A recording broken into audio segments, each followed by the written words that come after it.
This is a great vantage point to discuss the density that we experience in urban areas. Look at it. And this raises the question for a crisis manager, what do these people do in an emergency? How do they evacuate their buildings and where do they go? Well, here are some thoughts. One, they can just stay put and not go anywhere. That's why we need the 72-hour kit of food, of water, of extra eyeglasses in case you break yours, of old prescriptions in case you run out, that type of thing. Now, there's little guidance on what to put in that kit other than a really good plan, BC's 26 steps to preparedness. It allows you to carve out those things every now and then and get them stockpiled without a large expenditure. Okay, so staying put's a good idea. You can go up. Horizontal evacuation is sometimes okay. They tried that during 9/11 at the World Trade Center and the door was locked up at the top, as all these doors will be locked. So the question you need to ask in your building is there a fire marshal with a key to that rooftop door? And is there a deputy fire marshal to open that door so people can get up there? Then once up there, is the roof safe? Mine's covered with rocks, not easy to stand on. Is there a railing?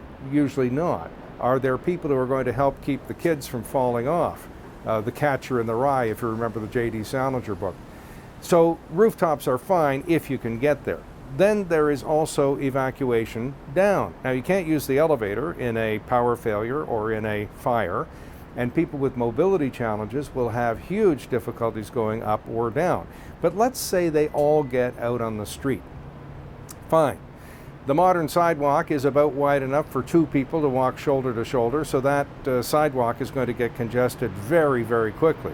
Anyone with a broken ankle or even a broken heel on a shoe is going to have serious trouble and create a lot of trouble for everybody else, clogging up the sidewalk. The same is going to be true of the roadways.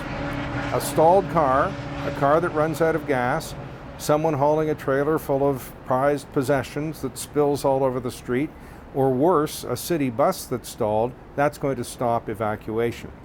So you need to ask questions. One, if you are building a new building, you might consider a walkway between two buildings that allows for horizontal evacuation to the safer building. Secondly, at your apartment building, in your condo, on your block, with your city councilor, ask, how do we evacuate? What's along the route? What route do we take? Are there drinking water fountains? Is there shelter from the sun? Where do we go and what's there when we get there? Is there any food or water or shelter? Well, these questions are not answered in the 100 urban emergency plans that I've read. They're good questions, worth asking. Stay safe.